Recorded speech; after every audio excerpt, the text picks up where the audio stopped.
खुशामदीद, good morning, बहुत बहुत स्वागत आप सभी का प्रोग्राम सलाम जी के आप देखना शुरू कर चुके हैं। 8:37 हुआ चाहते हैं 10 बजे तक हमारा और आपका साथ रहेगा। इतवार का दिन है, फरवरी की आज 18 तारीख है और उन तमाम लोगों के लिए खबरें, तज्जिया और तबसरा जो हमेशा से हमारे साथ रहते हैं, न सिर्फ टेलीविजन स्क्रीन पर बल्कि मुख्तलिफ सोशल मीडिया प्लेटफॉर्म्स पर भी आप हमें ज्वाइन करते हैं और ऑफिशियल वेबसाइट www.gulistannews.in पर भी आपके साथ गुफ्तो शनीद का सिलसिला दिन भर चलता है। तो आज भी कई अहम तरीन मौज़ूआत हैं जिनकी जानिब एक एक करके हम बढ़ेंगे। आज मुलाजमीन के ताल्लुक से बात होगी, बैक टू बैक अहकामात सादर किए गए हैं, एक तरफ सूबाई सतह पर तो दूसरी तरफ ज़िली सतह पर इंतजामिया की जानिब से कार्रवाइयों का आगाज़ किया गया है। बिजली महकमे के हवाले से बात होगी, साथ साथ महकमा मौसमियात की पेशन गोई के मुताबिक कुछ एक हिस्सों में बर्फबारी और बारिशों का सिलसिला शुरू हुआ है। आगे चलकर अपडेट आपको करेंगे कि अगर आप रखते सफ़र बांध रहे हैं तो किन हालात में आपको घर से निकलने की इजाज़त होगी। कुछ एक सड़कों के बंद होने की भी इतलात मौसूल हो रही हैं। साथ साथ बात इंतज़ामिया के उन अहकामात की जिनके मुताबिक हिफाजत उन जानवरों की करनी है जो जम्मू कश्मीर के अंदर मुल्क के बाकी हिस्सों की तरह बहुत कम है, तो एक एक करके अब इकदामात के जरिए उनकी हिफाजत को यकीनी बनाने का जिम्मा। किसानों पर बात होगी, गजा की ताज़ा तरीन सूरत हाल, क्योंकि बड़े पैमाने पर और शदीद बमबारी की इतलात इस वक्त रफा से मौसूल हो रही हैं। इंटरनेशनल मीडिया क्या रिपोर्ट कर रहा, वो रिपोर्ट्स आपके सामने रखनी है। और आज के प्रोग्राम में जैसे जैसे हम आगे बढ़ेंगे तो बात रोड ट्रांसपोर्ट की भी होगी, क्योंकि जम्मू से और कश्मीर से दोनों जगहों पर सूबाई सतह पर बैक टू बैक 2 ऑर्डर्स आए हैं। क्या तफसीलात दी गई और मुश्किलें कहां पर हैं, ये सारे मौज़ूआत इस प्रोग्राम में, इन सारी खबरों, तज्जियों और तबसरों पर मबनी ये जो सिलसिला आगे चलेगा।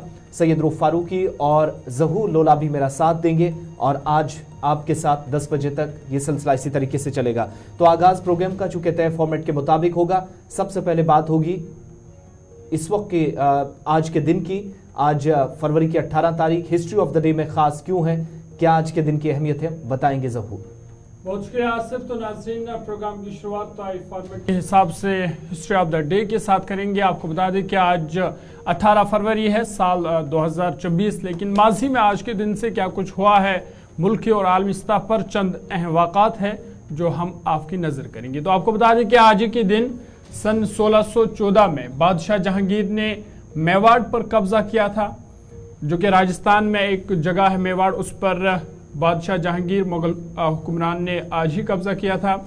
और आज के दिन 1685 में पुर्तगालियों ने मुंबई को अंग्रेजों के हवाले किया। खुद वो मुंबई से निकले थे लेकिन फिर मुंबई को अंग्रेजों के हवाले कर दिया। इस दिन की शुरुआत भी आज ही के दिन से हुई थी। और आज के दिन 18 फरवरी साल 1911 में तैयारे से डाक पहुंचाने का काम सबसे पहले हिंदुस्तान में शुरू हुआ था। यह एजाज़ भी हिंदुस्तान को ही हासिल है डाक पहुंचाने का तैयारी के जरिए से। और आज के दिन 1927 में अमेरिका और कनाडा के दरमियान सफारती ताल्लुकात का आगाज हुआ था। इस दिन की शुरुआत भी आज ही के दिन से हुई थी। और आज के दिन 1941 में रॉयल इंडियन नेवी में बगावत हुई थी। और आज के दिन साल 1965 में अफ्रीकी मुल्क गाम्बिया को बरतानिया से आज़ादी मिली। गाम्बिया आज यूम आज़ादी मना रहा है। और आज के दिन 1979 में अमेरिका ने हिंदुस्तान को 1664 करोड़ रुपए का चेक दिया।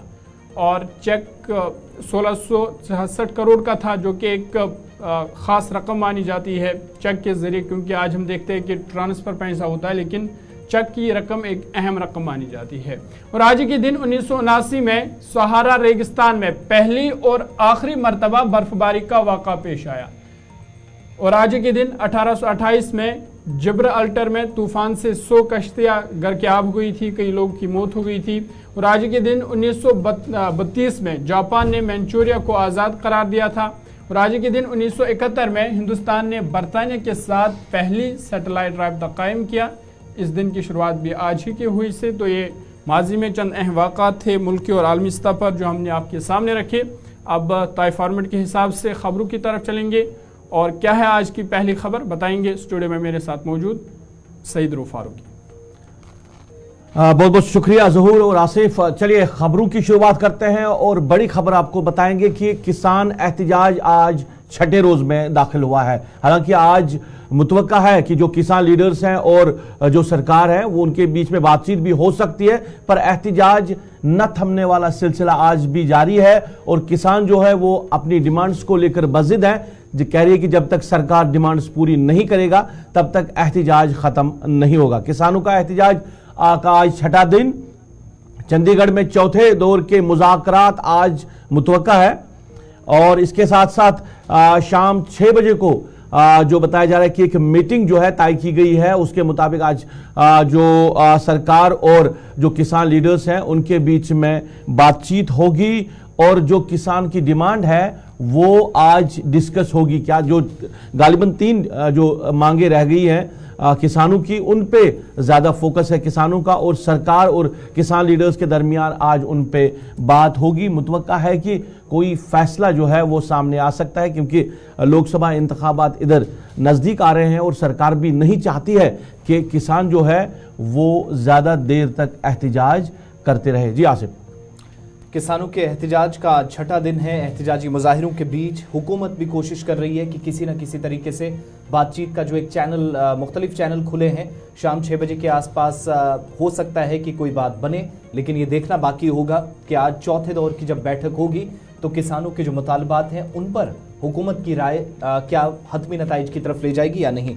नवदीप छाबड़ा भी हमारे साथ इस वक्त हैं पंजाब से। लगातार पहले दिन से ही आप सबको आगाह कर रहे हैं, पहले दिन से खबरें ब्रेक कर रहे हैं और मुसलसल जब से ये सारा सिलसिला एहतिजाजी मुजाहिरों का हमने पंजाब या शंभू बॉर्डर पर और आसपास में हलचल देखी है तो तब से हमने मुकम्मल तौर पर इस पूरे इलाके से अपडेट इन्हीं के जरिए किया है। नवदीप जी बहुत शुक्रिया हमारे साथ ज्वाइन करने के लिए।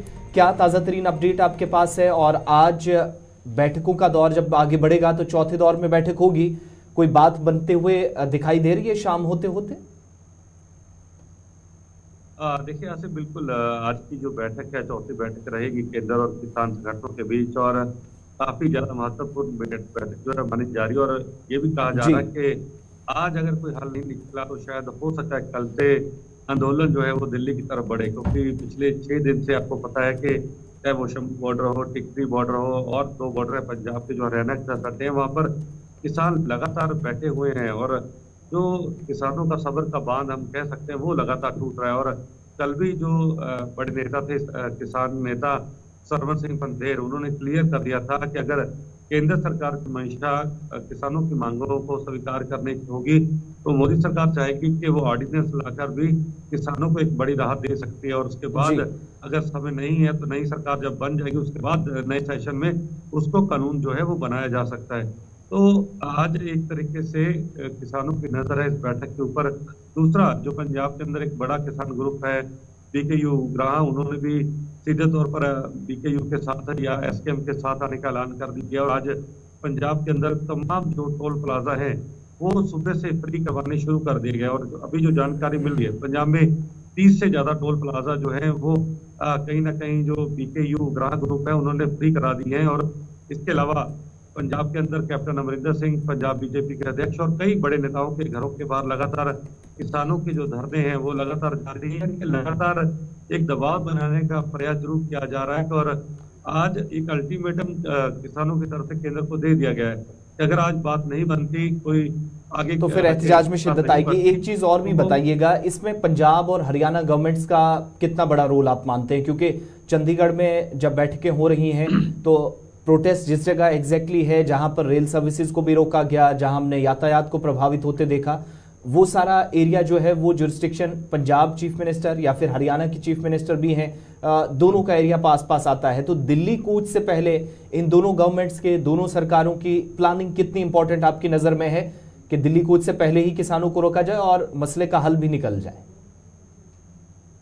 देखिए, जहां तक तो पंजाब सरकार की बात आती तो वो तो बिल्कुल साफ शब्दों में ये कह रही कि हम किसानों के साथ हैं।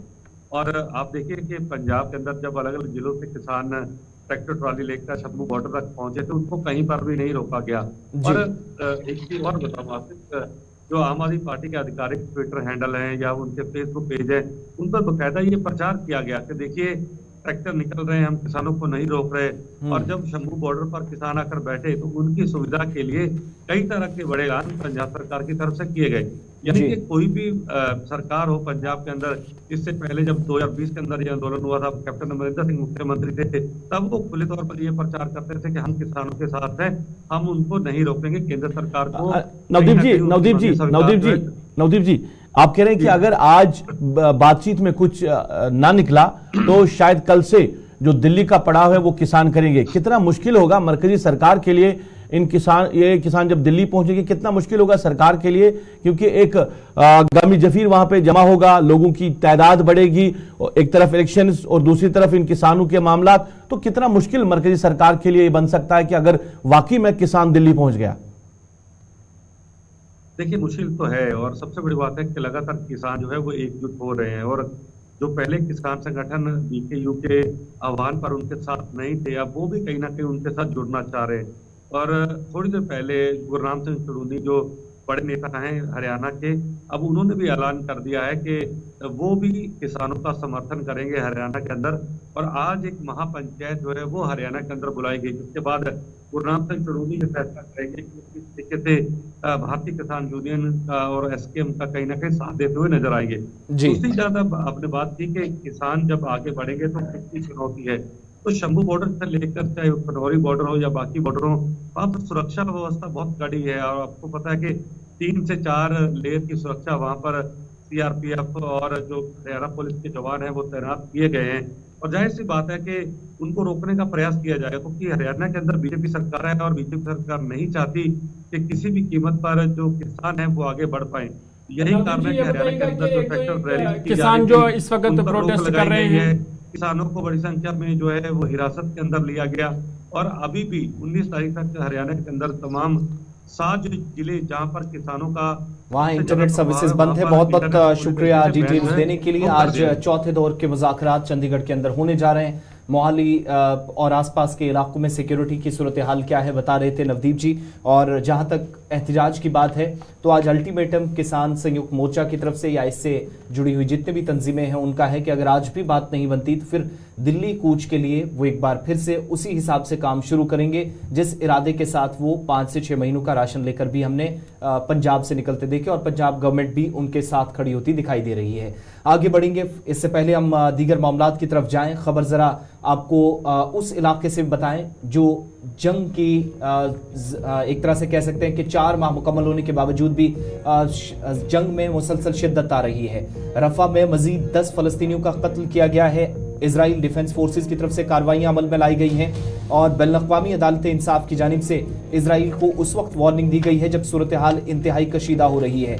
एक बात जो अभी तक समझ में आ रही है कि रफा के अंदर जो ऑपरेशन की तैयारियां अभी तक की गई थी आईडीएफ की जानिब से या इजरायली हुकाम की जानिब से, उसमें सबसे बड़ी बात इस वक्त जो जानकारी मिल रही है कि उसने बाज़ाब्ता तौर पर ऑपरेशन शुरू कर दिए हैं और इन ऑपरेशंस में मरने वालों की तादाद 29,000 के करीब तो टोटल पहुंच गई है। लेकिन एम्बुलेंस सर्विस, अस्पतालों के अंदर शटडाउन, इंटरनेट सर्विसेज बंद, बिजली निजाम मुतासिर होना, रफा की तरफ जो रेफ्यूजीज निकलने की कोशिशों में मसरूफ थे उन सबको मुतअद्दिद मकामात पर पकड़कर उनको गिरफ्तार करना या फिर उनके साथ मारपीट करना, यह सिलसिला गुज़श्ता 24 घंटों में देखा है। इधर अक़वाम मुत्तहिदा की जानिब से ताज़ा रिपोर्ट जारी कर दी गई है जिसके मुताबिक दुनिया के अंदर 80% बच्चे जो आज भी या तो बुनियादी तालीम से या खाने पीने से महरूम हैं, जिनके पास खाने के लिए एक निवाला नहीं है, उनमें 70% से ज्यादा बच्चे सिर्फ गजा के अंदर है, जहां पर ऐसी खतरनाक और भयानक तस्वीरें हम तक पहुंची है जो शायद आपको दिखाने लायक भी नहीं है। कुल मिलाकर आप देखेंगे तो रफा के अंदर या खान यूनिस का जुनूबी हिस्सा है, वेस्टर्न बैंक है, जहां पर न सिर्फ गिरफ्तारियां हुई हैं आईडीएफ की जानिब से बल्कि फलस्तीनियों पर शदीद किस्म की बमबारी या फिर ग्राउंड इन्वेजन्स में टैंक्स के जरिए दाखिल होकर कार्रवाइयों का सिलसिला जारी रखा गया है। इधर सहाफ़ियों के मरने, जो जिन सहाफ़ियों की मौत अभी तक हुई है इस जंग में, उनकी तादाद भी 100 तक पहुंच गई है जिसकी तस्दीक ऑफिशियली यूनाइटेड नेशंस की जानिब से कर दी गई है। और दूसरी बात, रफा क्रॉसिंग पर जब बमबारी हुई है तो 3 मजीद शहरी यहाँ पर जो बताया जाता है कि लोकल पोर्टल्स या मकामी न्यूज़ चैनल्स और खबरसां इदारों के साथ वाबस्ता थे, इसके साथ 103 तक ये तादाद पहुंच जाती है इन 3 को मिलाकर। और साथ साथ इतलात ये भी हैं कि ह्यूमन राइट्स वॉच ग्रुप जो है उन्होंने एक बार फिर से इस बात का आज़म जाहिर किया है कि वो फौरी तौर पर जैसे साउथ अफ्रीका इस मामले को इंटरनेशनल कोर्ट ऑफ जस्टिस में बैनुल-अक़वामी अदालत इंसाफ में ले गया, ये भी लेकर जा सकते हैं। लेकिन दूसरी तरफ एक और इजलास अक़वाम मुत्तहिदा की सलामती काउंसिल में परसों यानी 20 तारीख को होने जा रहा है।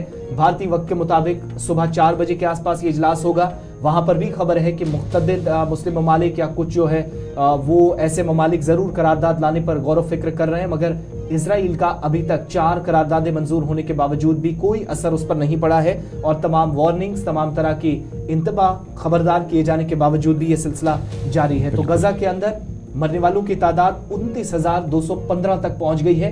ये ऑफिशियल फिगर्स हैं जो हेल्थ अथॉरिटीज पैलेस्टाइन की तरफ से या फलस्तीन ने अभी तक जारी कर दिए हैं। ये बैनुल अक़वामी खबरों में सबसे ज्यादा खबर इसलिए सुर्खियों में क्योंकि आईसीजे का एक बार फिर से जजमेंट आया है कि फौरी तौर पर रफा के अंदर जहां रेफ्यूजी कैंप्स को टारगेट किया गया है, 3 अस्पताल 23 मसाजिद को शहीद करना या अस्पताल मजीद 3 तोड़ना, गिराना, उन पर बमबारी करना, यह सिलसिला अभी भी मुख्तलिफ इलाकों के अंदर जारी है और सबसे ज्यादा मुतासरा इलाकों में से एक रफा।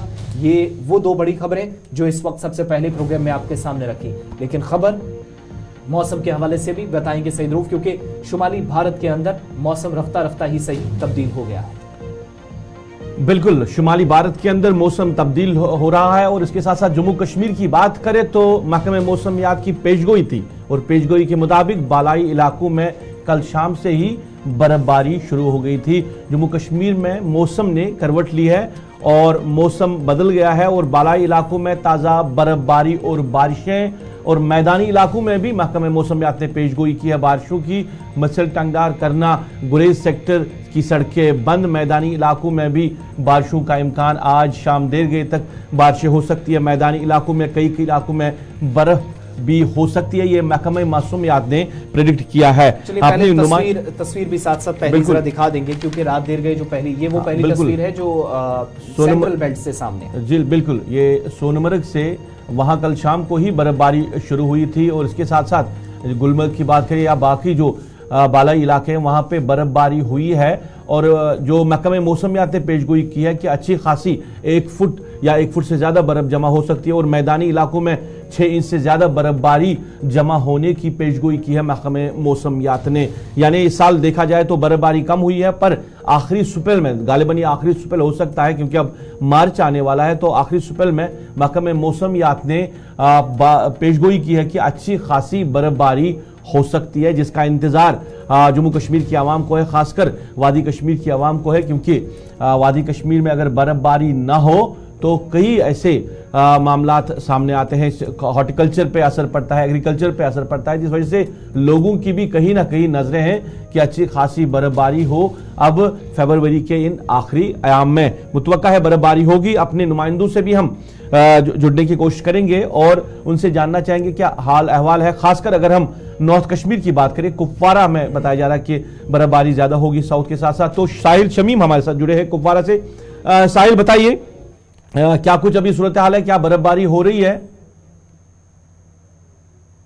जी सही रूप में अगर आपको बता दूं कि सरहदी जिले कुपवाड़ा के बालाई इलाकों में जिसमें साधना टॉप, केरन या मच्छल की बात करेंगे या जुमागढ़ की बात करेंगे या बाकी जितने भी दीगर बॉर्डर इलाके हैं, वहां पर जो है दौरानी शब से जो है बर्फबारी का सिलसिला शुरू हुआ है और मैदानी इलाकों में जो है बारिशें लगातार जारी है। हालांकि रात के 3 बजे के करीब जो है मैदानी इलाकों में बारिशें जो है वो शुरू हुई है। अभी भी जो है बारिशें हो रही है मैदानी इलाकों में, लेकिन बालाई इलाकों में यानी कि साधना टॉप, केरन और टंगडार में जो है या मच्छल की बात करेंगे वहां पर जो है 6 इंच बर्फ जो है अभी तक रिकॉर्ड की गई है। हालांकि हैवी स्नोफॉल इस वक्त बॉर्डर इलाकों में हो रहा है। रोड जो है फिलहाल आमद रफ्त के लिए बंद किए गए हैं।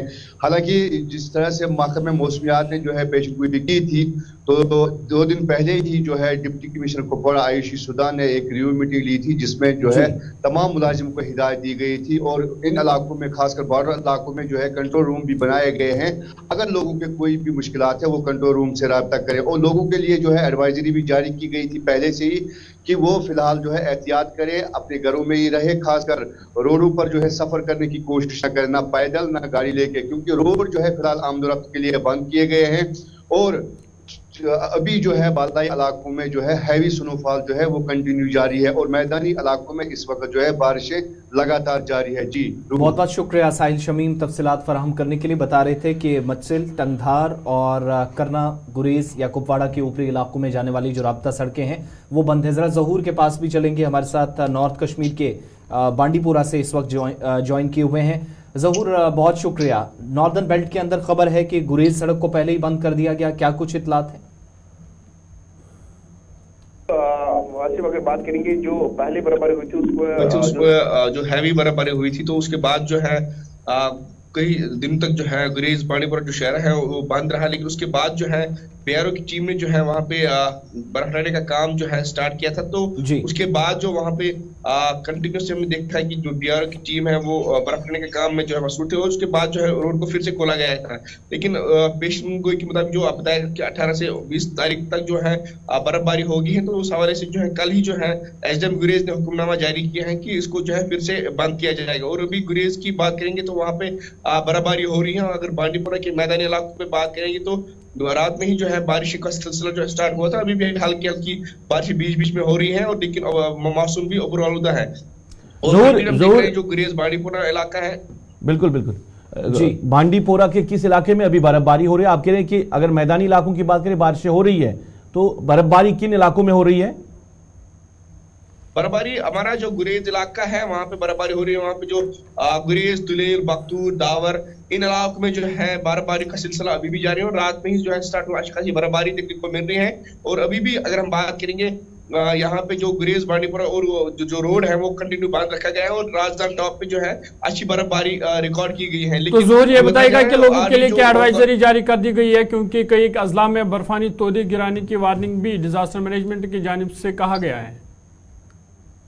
जी बिल्कुल, एवलांच वार्निंग्स जो है यहाँ पे आली जो कल ही जो है इसमें वार्निंग की गई है। एवलांच वार्निंग बांडीपुरा में भी है, और उनको बताया गया कि वो वहाँ पे ना जाए, जहाँ एवलांच प्रोन एरियाज है वो वहाँ पे ना जाए, और इन पे जो है कंट्रोल रूम्स भी कायम किए गए हैं। चलिए, बहुत शुक्रिया ज़हूर तफसीलात देने के लिए। हमारे नुमाइंदे तफसीलात दे रहे थे। बर्फबारी हो रही है, मैदानी इलाकों में बारिशें और बालाई इलाकों में बर्फबारी हो रही है। जिला इंतजामिया के साथ साथ डिवीजनल इंतजामिया भी मुतहरिक है, और डिवीजनल कमिश्नर कश्मीर ने कहा कि मैन एंड मशीनरी को ऑन टोज रखा गया है। किसी भी सूरत हाल से निपटने के लिए इंतजामिया तैयार है, पर लोगों को भी कहा गया कि एहतियात बरतें। अगर आप सफर करना चाहते हैं तो पहले कंट्रोल रूम के साथ राब्ता करें कि आप सफर कर सकते हैं या नहीं कर सकते हैं। चलिए, ये तो बात थी जम्मू कश्मीर के अंदर भी मुल्क के शुमाली इलाकाजात के साथ मौसम तब्दील होने की। जम्मू श्रीनगर कौमी शाहराह का अपडेट ये है कि दोनों तरफ से ट्रैफिक चल रहा है, आप सफ़र कर सकते हैं, फिलहाल किसी किस्म की रुकावट नहीं है। लेकिन जब येलो अलर्ट जारी किया गया है तो इसका मतलब ये होता है कि जो नॉर्दर्न या सदर्न बेल्ट है, हिमालयाई खिता है, क्योंकि सूरत हाल ऐसी कई बार बनती है, बर्फानी तोदे गिरने का खतरा रहता है अगर बर्फ 1-2 दिन पहले जमा हुई हो, या फिर मुश्किलात, स्लिपरी कंडीशंस, कहीं पर सफ़र में ऐसी दिक्कतें पेश ना आए, तो इसके लिए सारे इकदाम एहतियाती तौर पर उठाए जाते हैं। बहरहाल इस वक्त की इतलात के मुताबिक जम्मू श्रीनगर नेशनल हाईवे पर आप जा सकते हैं। सिंथन टॉप रोड फिलहाल बंद है, मुगल रोड बंद है, साधना गुरेज जाने वाले जो रास्ते हैं वो पहले ही आपको अपडेट किया जा चुका है। साउथ कश्मीर में अभी बर्फबारी नहीं हुई है, लेकिन ये सिर्फ बाला इलाकों से इतलात है। बिल्कुल बिल्कुल। जैसे जैसे मैदानी इलाकों में भी दिन में मौसम तब्दील होगा तो गुलिस्तान न्यूज के मुख्तलिफ प्लेटफॉर्म्स के जरिए आपको अपडेट किया जाता रहेगा। अब जरा आगे बढ़ते हैं, बात सरकारी मुलाजमीन की करते हैं, क्योंकि सरकारी मुलाजमीन के लिए कोई ना कोई हुक्मनामा आए रोज जारी होता है, और अब इंतजामिया उन लोगों पर सख्त पहले से नजर आ रही थी जो बिजली का बिल वक्त पर अदा नहीं करते, और सिर्फ बिजली का नहीं बल्कि पानी का किराया अदा करने से कासिर है, उन लोगों के खिलाफ भी इंतजामिया अब तक कैंपेन चला रही थी। लेकिन अब बाज़ाब्ता तौर पर एक नई सिरे से कैंपेन शुरू की गई है, और नया हुक्मनामा जो बहुत लोगों को शायद हैरान करे, मगर ये सदाकत है कि बिजली बिलों की अदम अदायगी के खिलाफ इंतजामिया ने बाज़ाब्ता तौर पर कार्रवाई का आगाज किया है, और Kashmir power development corporation limited KPDCL की तरफ से एक हुक्मनामा जारी किया गया है, जिसमें डिप्टी कमिश्नर्स, तमाम जो डिस्ट्रिक्ट मजिस्ट्रेट्स हैं मुख्तलिफ अजला के वादी कश्मीर के 10 डिस्ट्रिक्ट्स में, उन पर जोर दिया गया है कि जिन भी सरकारी मुलाजमीन की आप तनख्वाह महीने के बाद रिलीज करेंगे तो पहले ये वेरिफिकेशन यकीनी बनाएं कि क्या उनके बिजली और पानी के बिल अदा हुए हैं या नहीं। एक बात ये। दूसरी, अगर किसी का बिल पेंडिंग है, कोई अभी तक बिल जमा नहीं करा सका है, तो इस बीच आपको यानी जो डिस्ट्रिक्ट एडमिनिस्ट्रेशन है उसको कहा गया है कि वो DDOs को कहे, वो अफसरान जो तनख्वाहें वागुजार करते हैं, जिनको पर्टिकुलरली ये जिम्मेदारी होती है, ड्राइंग एंड डिसबर्सिंग ऑफिसर्स कहलाते हैं, वो लोग सरकारी मुलाजिम की वेरिफिकेशन करने के बाद इस हुक्मनामे के मुताबिक जो आपकी स्क्रीन पर है कि फौरी तौर पर अगर बिल बकाया है तो उसकी तनख्वाह से काट लेंगे। एक बात। दूसरा, सैयद रऊफ, जैसे ही KPDCL ने रात देर गए ऑर्डर जारी किया तो पहला ऑर्डर भी साथ साथ हम दिखा रहे हैं, डिस्ट्रिक्ट एडमिनिस्ट्रेशन अनंतनाग ने ऑर्डर मुलाजमीन के लिए जारी कर दी। बिल्कुल। जिला इंतजामिया के साथ साथ जम्मू कश्मीर इंतजामिया या सूबाई इंतजामिया भी अब कहीं ना कहीं मुतहरिक है बिजली बिलों की अदायगी को लेकर, क्योंकि महकमे जो केपीडीसीएल है उन्होंने सरकार को कहा है कि आप जहां कहीं भी किसी मुलाजिम ने बिजली फीस अदा नहीं किया है तो उनकी जो माहाना तनख्वाह है उन तनख्वाहों से उनका जो बिजली बिल है वो काट दिया जाएगा। ये बाज़ाब्ता तौर पर एक हुक्मनामा जारी किया गया है और इसका इम्पैक्ट अब क्या कुछ होगा ये बड़ा जरूरी है। हिलाल हांजुरी हमारे ब्यूरो चीफ कश्मीर हमारे साथ जुड़े हैं, उनसे हम बात करेंगे और जानना चाहेंगे कि इस सरकार के इस फैसले के बाद क्या कुछ उम्मीदें हैं। हिलाल, क्या लग रहा है, सरकार ने एक और हुक्मनामा जारी किया है मुलाजमीन के लिए कि अगर आप बिजली बिल अदा नहीं करोगे तो आपकी तनख्वाहों से महकमा या सरकार वो वसूल करेगी। देखिए रूफ, दो तीन चीजें हैं इस चीज में, इस हुक्मनामे में। इसमें कोई शक नहीं है कि अगर आपने बिजली कंज्यूम की, पानी कंज्यूम किया और सरकारी फैसिलिटीज इस्तेमाल किए तो फिर हर किसी इंडिविजुअल का एक मॉरल हक ये बनता है और इखलाकी जवाजियत बनती है कि वो ये फी अदा करे, इसमें कोई शक नहीं है। लेकिन आज तक भी ये बिजली फीस इन न सिर्फ मुलाजमीन से बल्कि आम लोग जो कश्मीर के अंदर है या जम्मू कश्मीर के अंदर है वो बाकायदगी से ये बिजली का, और इसमें कुछ ही % ऐसे होंगे जो बिजली की बिलें अदा नहीं कर रहे होंगे। लेकिन इसमें भी कोई शक नहीं है कि मुख्तलिफ डिपार्टमेंट्स के अंदर करोड़ों रुपए की जो वाजिबुल अदा बकाया है वो बिलें अभी भी वाजिबुल अदा है, वो नहीं हो रहे। वो डिपार्टमेंट्स हैं, भले ही वो कौन सा भी डिपार्टमेंट हो, वो अभी भी इन बिजली की बिलों को अदा नहीं कर रहे हैं। लेकिन यहाँ आज मुलाजमीन से इस तरह की चीजें कही गई है। दरअसल एक इंप्रेशन देने की सरकार ये कोशिश कर रही है और ये हकीकत भी है। जो मेरे जराए है सरकार के अंदर,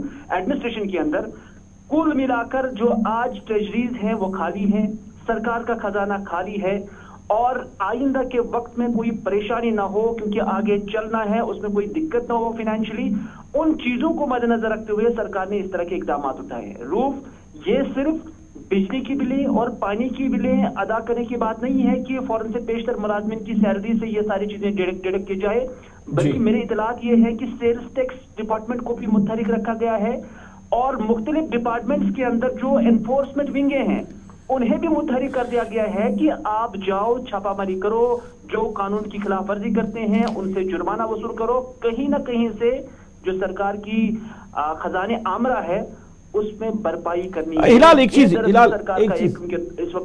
चीज मैं जानना चाहूंगा, आपने गालिबन इसका जिक्र खुद भी किया है, पर ये कई सालों से ये मामला है जहां हम देख रहे हैं कि जो केपीडीसीएल है वो उनके जिम्मेदारान खुद कह रहे हैं कि मुख्तलिफ महकमों के पास जो रुकूमात है वाजिबुल अदा है वो करोड़ों में है, वो कम रकम नहीं है बल्कि वो बहुत ज्यादा रकम है अगर हम अवाम की के मुकाबले में बात करें।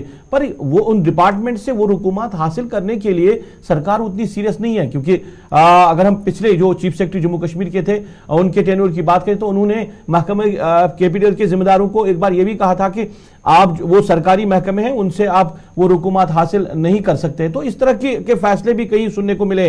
अगर महकमे जो मुख्तलिफ महकमे जिनके पास आपकी रुकूमात है वो पैसे देंगे तो फिर तो कॉर्पोरेशन जिस हालात से गुजर रहे हैं तो उन हालात से बाहर भी आ सकते हैं। देखिए रूफ, सरकार का एग्रीकल्चर डिपार्टमेंट हो, हेल्थ डिपार्टमेंट हो या कोई और डिपार्टमेंट हो, जिनके पास सरकार की करोड़ों रुपए बिजली की जो बिलें हैं वो वाजिबुल अदा है, वो आखिर सरकार ने ही बनना है। यानी एक डिपार्टमेंट भी सरकार का, दूसरा डिपार्टमेंट भी सरकार का। जो जनरल पब्लिक है वहां से कहीं ना कहीं रेवेन्यू कलेक्शन करनी है। आज मुख्तलिफ ट्रेजरीज खाली हैं, इसमें कोई शक नहीं है, और आज आप मुलाजमीन का जो जीपी फंड है उसको भी रिलीज नहीं कर पाते हैं। वजह क्या है? वजह यह है कि ट्रेजरीज खाली हैं, वजह यह है कि खजाने में पैसा नहीं है। सरकार इस वक्त इकोनॉमिकल क्राइसिस से गुजर रही है लेकिन इंप्रेशन सरकार नहीं दे रही है। यही वजह है कि सेल्स टैक्स से लेकर मुख्तलिफ डिपार्टमेंट्स की जो एनफोर्समेंट विंगे हैं उनको भी मुतहरिक किया गया है कि आप किसी न किसी तरह से जो कानून की खिलाफ वर्जी कर रहे होंगे उस पर फौरन से पेशतर चालान लगाओ। तो हिलाल, ये क्या माने कि इनडायरेक्टली सरकार का ये एतराफ है नाकामी का कि आप शायद कल को मुश्किलात आए और आज से ये नए तरीके से सिलसिला शुरू किया गया। और दूसरी बात हमने ये भी देखी है कि बिजली का कनेक्शन ये तो 27-28 दिनों में ही अगर बिल ना जाए तो मैक्सिमम लोगों के कनेक्शन अभी माजी करीब में काट दिए गए। तो ये सारा अमल होने के बावजूद भी इनडायरेक्टली में नाकामी मानो एडमिनिस्ट्रेशन की कि आप मनसूबाबंदी एक ऐसी बना रहे हैं जहां पर किसी भी सूरत में आपकी चीजें आपके फेवर में नहीं जा रही। हम कामयाबी और नाकामी अल्फाज से इस सिचुएशन को ताबीर नहीं करेंगे। अवाम खुद इस बात की सारी सिचुएशन को एनालाइज कर रहे हैं, देख रहे हैं। हाँ, इतना जरूर है कि आज की सरकारी खजाने जो है वो बिल्कुल इकोनॉमिक क्राइसिस से गुजर रही हैं। अब दूसरी बात यह है कि अगर किसी ने बिजली का बिल अदा करना है तो ये इसकी एक मॉरल ड्यूटी है और कानून की भी ये बंदिश है कि उन्होंने ये बिल अदा करना है। वक्त पर अदा आज तक भी ये बिल आज वाजिब अदा रहती थी। तो हिलाल क्या इस हवाले से कोई डेटा दिया गया है कि कितने ये मुलाजमीन है? क्योंकि ठेकेदारों की भी बात इसमें कही गई है कि ठेकेदार अगर बिजली बिल अदा नहीं करते हैं तो उनके बिलें जो है वो भी वागुजार नहीं होगी। तो क्या कोई डेटा दिया गया है, कोई तादाद दी गई है, कोई गिनती? और क्या हम ये माने कि अगर इनसे बिजली फीस वसूला जाता है तो क्या बिजली में हम देखेंगे कि आने वाले दिनों में बेहतरी आ सकती है इससे? देखिए बिजली की बेहतरी की बात दूसरी है। अभी हम लगभग 700 करोड़ रुपए का बजट जम्मू कश्मीर के अंदर पर एनम बिजली पर है, यानी जो purchase of electricity in Jammu and Kashmir है वो अभी 700 करोड़ के आसपास है। लेकिन जो रेवेन्यू कलेक्शन होती है वो सिर्फ 300 करोड़ के आसपास है, जो मेरे पास डेटा है। तो इस हवाले से लगभग 300 करोड़ रुपए का डेफिसिट है पर एनम। एक साल के अंदर सरकार को 300 करोड़ रुपए का जो बोझ है वो उठाना पड़ता है। नंबर एक, इससे कि जो ये पावर लॉसेस होते हैं और बिजली की फी जो वसूल नहीं होती थी, तो इस वजह से सरकार उस पैमाने को भी पूरा करने की कोशिश कर रही थी। लेकिन ये सिर्फ, मैं बोल रहा हूँ कि ये सिर्फ बिजली तक महदूद नहीं है, ये बाकी जो जराए हैं, ये बाकी जो डिपार्टमेंट्स हैं या बाकी जो वहां पर भी कार्रवाई। बिल्कुल हिलाल, बहुत बहुत शुक्रिया। हिलाल, बहुत बहुत शुक्रिया तफसीलात देने के लिए। आसिफ, मैं आपको बताऊं कि फरवरी के पहले आयाम में ही एक जिम्मेदार से मेरी बात हुई थी जो कि इसी महकमे से वाबस्ता। उन्होंने कहा कि 2 अजला के अंदर मुलाजमीन की सैलरी भी नहीं दे पाए हैं फरवरी के, जब हम पहले हफ्ते की बात करें। तो इस सूरत हाल से कहीं ना कहीं एक तो कॉरपोरेशन और उसके साथ साथ सरकार गुजर रही है। तो ये जो इनिशिएटिव सरकार ने लिया है बेहतरीन है कि आपका जो रुकूमत है वाजिबुल है वो ले ले, पर जो सरकारी महकमों के पास आपकी कसीर तादाद में रुकूमत है उनको भी अगर सरकार हासिल करती, बहुत सिक्योरिटी एजेंसीज हैं, बड़े इदारे हैं जिनकी तरफ लाखों या करोड़ रुपए और कुछ रीजन वाइज पिछले दिनों आदादोशुमार जो है वो KPDCL ने जारी भी किए थे। हमें ब्रेक पे भी जाना है, लेकिन ब्रेक से पहले फटाफट से एक खबर, जब बिजली की बात हुई है तो जहूर आपको बताएंगे कि जनवरी के महीने में कलेक्शंस काफी ज्यादा हुई हैं, यानी 26,000 के आसपास कनेक्शंस काटे भी गए और न सिर्फ कनेक्शंस काटे गए बल्कि उन लोगों के खिलाफ भी कार्रवाई अमल में लाई गई जो बिजली का बिल वक्त पर अदा नहीं करते। बिल्कुल बड़ी कार्रवाई KPDCL की जानिब से उन लोगों के खिलाफ जो बिजली फीस अदा नहीं करते हैं, और जनवरी के महीने में करीबन 26,000 कनेक्शन मंसूख कर दिए गए हैं उन लोगों के जिन्होंने बिजली फीस अदा नहीं किए गए। आपको बता दें कि इस हवाले से जो नॉन पेमेंट इलेक्ट्रिसिटी ड्यूज है करीबन 7.50 करोड़ है, और उन लोगों पर पेनल्टी भी आयद की गई है जिन लोगों ने गैर कानूनी तरीके से बिजली का इस्तेमाल किया है, उन पर भी नकील कसी जा रही है। वहीं आपको बता दें कि इस हवाले से MD KPDCL की जानिब से एक मीटिंग भी हुई है जिसमें कई बाकी जिम्मेदारान या डिस्ट्रिक्ट के जो जिम्मेदारान हैं उन्होंने इस मीटिंग में शिरकत की और जो बिजली की सूरत हाल है उस हवाले से तबादला ख्याल किया गया। और इस मौका पर उन तमाम जिम्मेदारों पर जोर दिया गया कि वो बिजली फीस की अदायगी के हवाले से एक तो लोगों पर जोर डाले और लोगों से बिजली फीस अदा करें ताकि बिजली जो है वो मुतासिर ना हो जाए। जनवरी के महीने में डिपार्टमेंट के मुताबिक अथॉरिटीज ने जिस बात की कंफर्मेशन की है कि 26,746 लोगों के कनेक्शन काटे गए और 7 करोड़ 50 लाख रुपए जुर्माना भी वसूल किया गया। वक्त छोटे से ब्रेक का अब है, ब्रेक के उस पार वापस आएंगे, बात जम्मू इंतजामिया की भी करेंगे क्योंकि ऑर्डर्स यहां पर भी जारी हुए हैं। सरहदी इलाकों के अंदर अलर्ट के साथ साथ एक नया प्लान तरतीब दिया जा रहा है। जो सरकार एक बॉर्डर टूरिज्म की बार बार बात करती रही है उसको फरोग कैसे मिलेगा, इस पर प्लान देने के लिए कल एक इंपॉर्टेंट मीटिंग हुई, उसका नतीजा देर रात सामने आया है, वो आपके सामने रखेंगे और बात रेल मंसूबा और साथ साथ दीगर कुछ मामलात पर भी। ब्रेक के उस पार।